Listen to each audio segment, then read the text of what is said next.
Oh,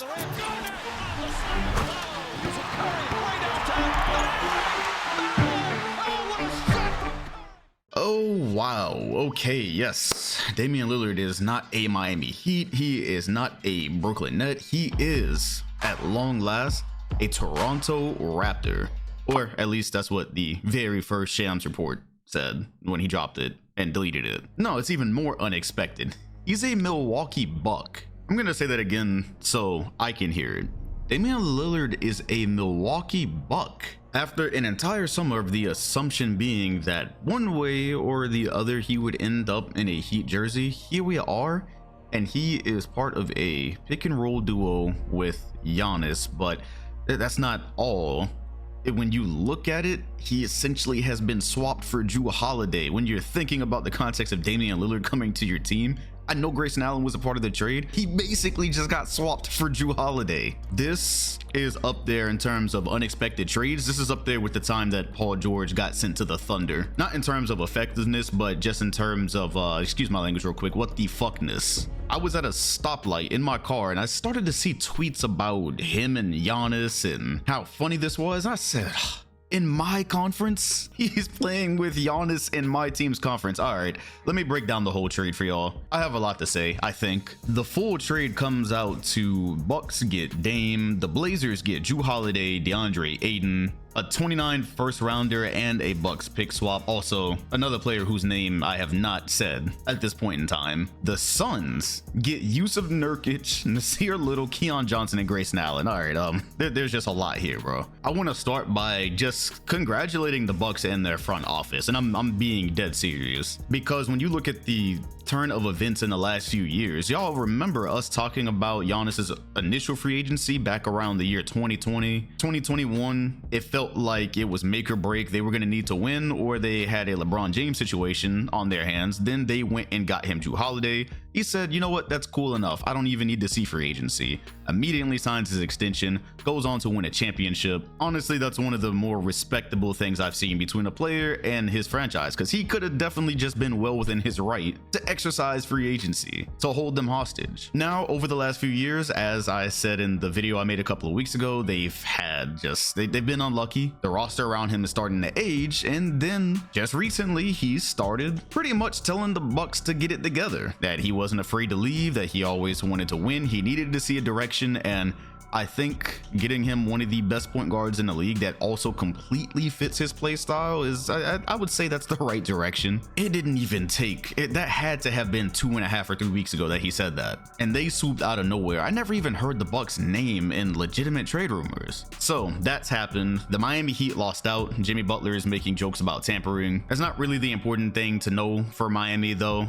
As I understand it, this was a Blazers front office thing. Dame's agent basically came out and said the pieces were in place. Miami had done everything that they could have done. Portland was just a no-go, which is really interesting, because now I'm trying to figure out exactly why. In this deal, you get Jrue Holiday, who I believe is probably going to end up traded. He's going to end up on another team. The idea of DeAndre Ayton is a lot better than the actual DeAndre Ayton. Maybe they believe in him for the future. Then you got a couple of picks. It feels like what they could have gotten from Miami was a bit stronger of an offer. And Dame has been loyal to this franchise to a fault. So the implication from his agent is that Portland just did not want to play ball in sending Dame where he wanted. And yeah, I don't get why. Whatever the case may be, the Heat struck out. That is important because, once again, they lost Max, they lost Gabe. They did get Josh Richardson, yet at the time that I'm recording this video, I personally don't believe Josh Richardson by himself recoups what you could get from those two. Whatever though, that's a whole debate, right? The bigger problem is Miami making the finals like they just did was so heavily dependent on out-of-body experiences, guys just completely overperforming their roles, completely outshooting what they did in the regular season. It's so heavily dependent on that, it's to a point where I wouldn't really trust that roster to make another run in consecutive years. And it's not even the same roster, it's minus a couple of guys. And the bigger problem, as I said in the video, is Jimmy Butler is getting older, and they clearly, to win a championship, you can make the finals, you can go on a run like this in the East, but to win the finals, you needed to get Jimmy and Bam something else, something legitimate. A Damian Lillard. Him ending up in your conference on an already contending team is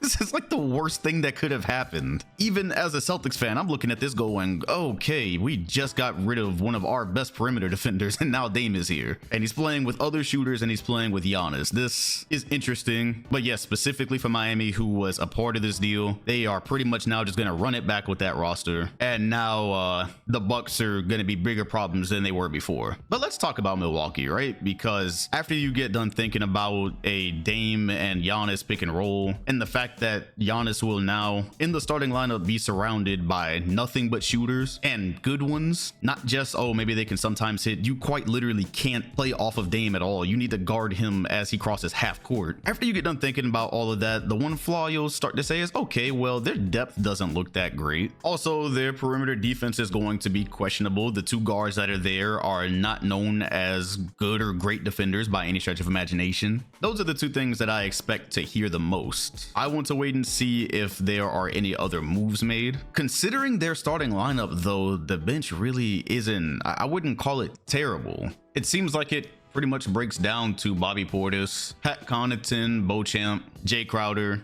Depending on what they do with the starting lineup, my assumption is that you'll be starting a shooter there. Either way, point is, how creative can you get with this offense? They kept Chris Middleton. The subplot there is, again, with his injuries and the toll the last few seasons have been taking on him, he pretty much moves to a third option. Oh, this is actually a nightmare for a lot of other teams. Also, in my opinion, you look at the Eastern Conference and you say, it's been the Celtics and Heat in the conference finals for the last 2 years. Those are the teams duking it out. Philly might really be a non-factor this year. More on that later. At this point, you're probably a better team than Miami is. Depending how things fit with the Celtics, you're probably better than them. Even with their deficiencies, they've got to be the favorites. Patrick Beverley said that losing Drew hurts, and that's all he was gonna say. Yes, I agree, but I hope there's no implication that it was anything other than a move that you absolutely make. If you can get Damian Lillard for Drew Holiday, you do that 10 times out of 10. I understand him being a two-way player, this, that, and the other thing. That's cool. Dame can carry an offense, and he just fits perfectly here. He's 32 years old, so you've got a couple of years probably to keep that window open, to keep Giannis interested. This is just one of those things you tip your cap to. As a conference rival, you just tip your cap.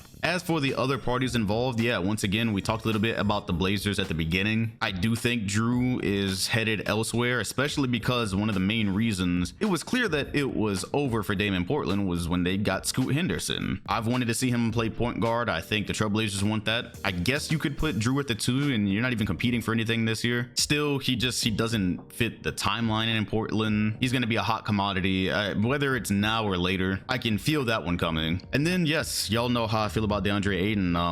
Not really a great defender as a center, not even really a great offensive player as a center. He could be so much better. I assume before they move on from him one day, the idea there is, okay, cool, he just signed that extension. He's very young, so if he can reach more of his potential, you got to start there with scooting him, and you can just see where it goes. Still, this is why I was shocked, because I thought that they were gonna go for a slightly bigger package. I guess since you can maybe count on Drew being cashed out, you probably add that to the deal in the future. And then the Suns. I just want to remind everyone that the year is not 2019 anymore, and the things that people might think about Yusuf Nurkic from when he was playing at a really high level, they're not exactly that true anymore. He's the Suns starting center. I am just gonna let that play out on defense before I go in and judge it. For here, I will say I am not high on it on that side of the ball. Still, Phoenix did go and get some much needed depth. Nasir Little, Keon Johnson, Grayson Allen. You add some versatility, you add a little shooting. For a roster that doesn't really seem like it has a serviceable point guard on it,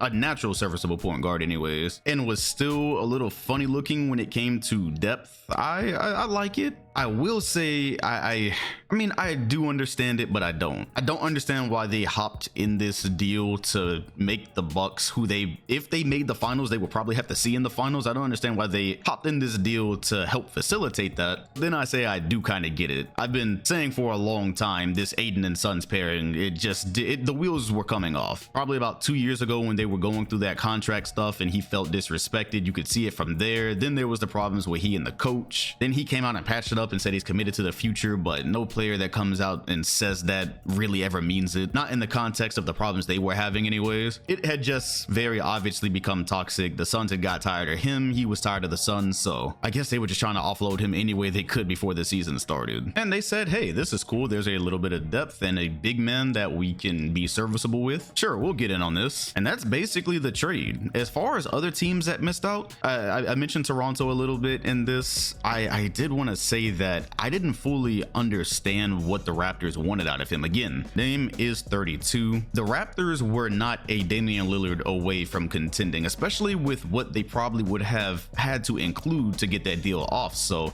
I will totally be understanding of Raptors fans being heartbroken by Sham's announcement, but I also don't know really if that's the deal that you give up young assets for, just so he can play there and be in a similar situation as he was in with the Blazers. I just don't think, even if they had kept Pascal Siakam, I just don't think they were going to get to a title fast enough before his window closed. The Bucks, on the other hand, they literally have just been a healthy run away from being back in the finals. I kind of felt the same way about the Nets. They're not close. Whatever they would have given up, Dame's clock would run out before they really got to use it. So why give away whatever assets you're going to instead of just going in a different direction? If you weren't a contending team, you didn't need to cry about not having Dame. It's kind of how I feel. And since we're mentioning some other teams here at the end, I did want to say that I talk about the clock ticking for stars, and I've mentioned Embiid in that crop before, and I just wanted to mention that he's watching the motion this summer, and the only thing he's going back to is an unhappy James Harden with no resolution in sight. So guess we'll see what ends up happening there. The Milwaukee Bucks are doing an A+